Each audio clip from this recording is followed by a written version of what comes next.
Let's talk about Black Lives Matter. For me, every life matters because we're all the same.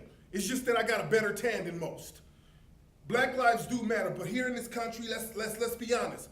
Over hundreds of years, there's been a manifestation of oppression, and that oppression has gotten deeper and more covert. Okay, we understand that. We understand that there was slavery. We understand that there's poverty. We understand that a great deal of African Americans are on welfare. We understand that a lot of the African American schools or urban schools are far behind in the suburb schools. We understand taxation. We understand how this country works.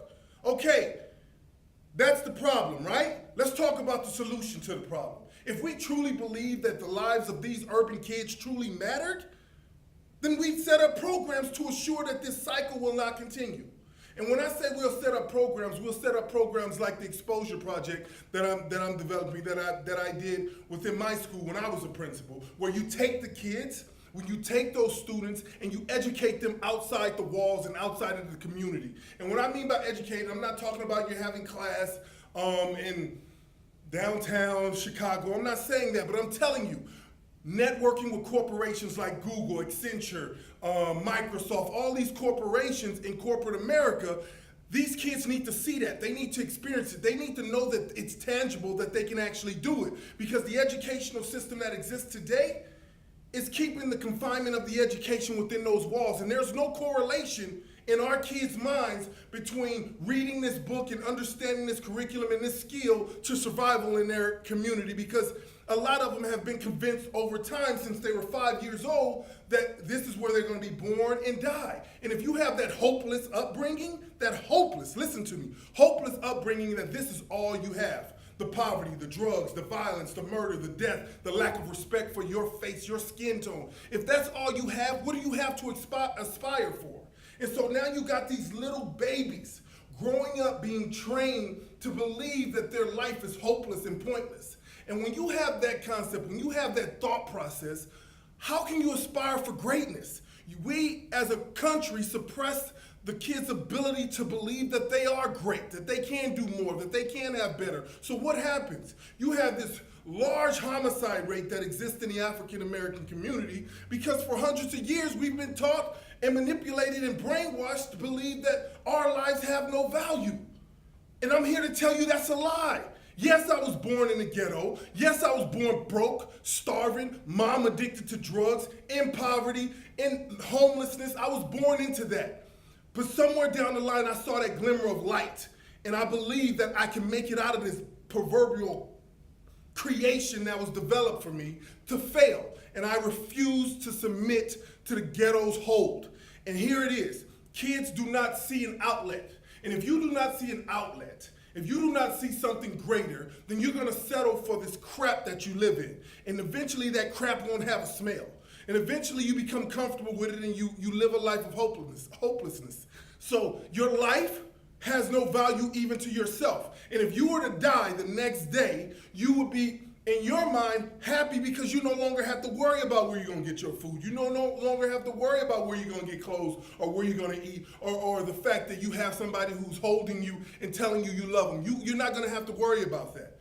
So when we talk about Black Lives Matter, I'm speaking not only to society in itself, I'm speaking to African American community.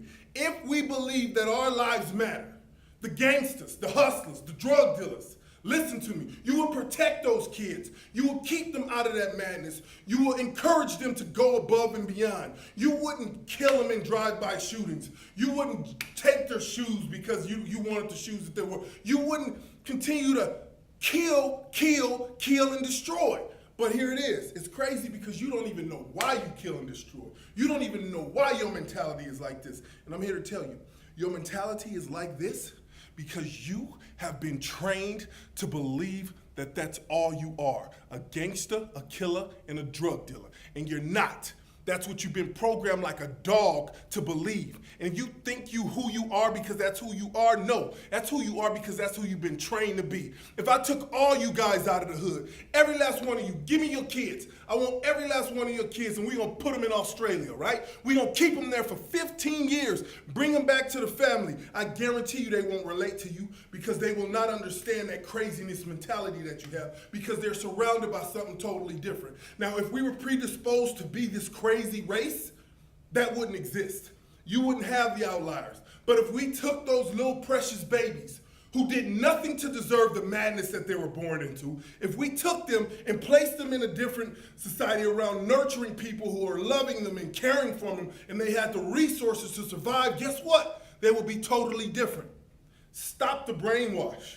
Stop the training process. It's time we retrain and break that cycle so that us as a people aspire. We talk about Black Lives Matter. We embrace this whole concept of Black Lives Matter, but we're not doing what it takes to protect our kids.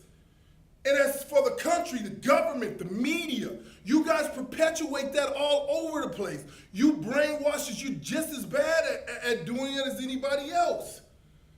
And that's what's killing us. It's killing us. Welfare is killing us. It's like a crutch, a handicap. Just like Giuliani said, and I don't really care for the guy too much, but the welfare system is nothing more than a handicap. I believe that people, anybody and everybody, should be, if they need to, should be given the welfare for a certain amount of time. And if you have it for a certain amount of time, here's another resource that you can learn a trade or go to school. And then you slowly start branching people out into mainstream society so that their kids can be in a better life and experience better things and being introduced to a different environment. Not just keep them handicapped and crutched, because I guarantee you, if you believe you're a victim, you're gonna walk around feeling like a victim with no aspirations to get better. And I guarantee you, it's like me giving you a set of crutches and you walking around in crutches, right? But your legs are totally fine. But it's the brainwash, it's this, mind. A lot of you guys see me and you see, oh, he's a big guy, he's strong, he's buff. Forget about that. Because I can guarantee you this, my mind is stronger than my body.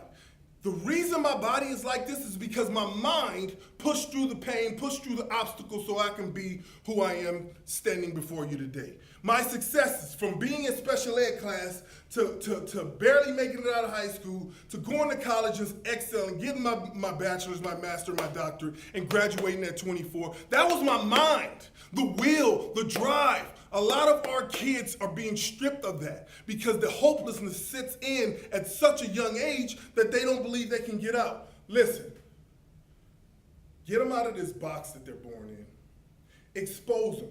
As educators, let's start the revolution of this exposure project. Listen to me, corporations, all you corporations out there, open your doors and help change the lives of these innocent kids. They're not coming to work there. They just want to know what you do. They want to know, why am I going to school every day? Because my neighborhood doesn't validate the knowledge that I'm learning in class. It doesn't relate. It doesn't correlate. And so give them that taste so that they can go back into those buildings with aspirations to have a greater life, so that their family can have a greater life. Because right now, if Black lives truly mattered, I can tell you one thing will start to happen. The drive-by shootings will cease. It will stop. The manipulation of these young innocent babies will stop. We will no longer destroy the neighborhood. We will embrace it and protect it.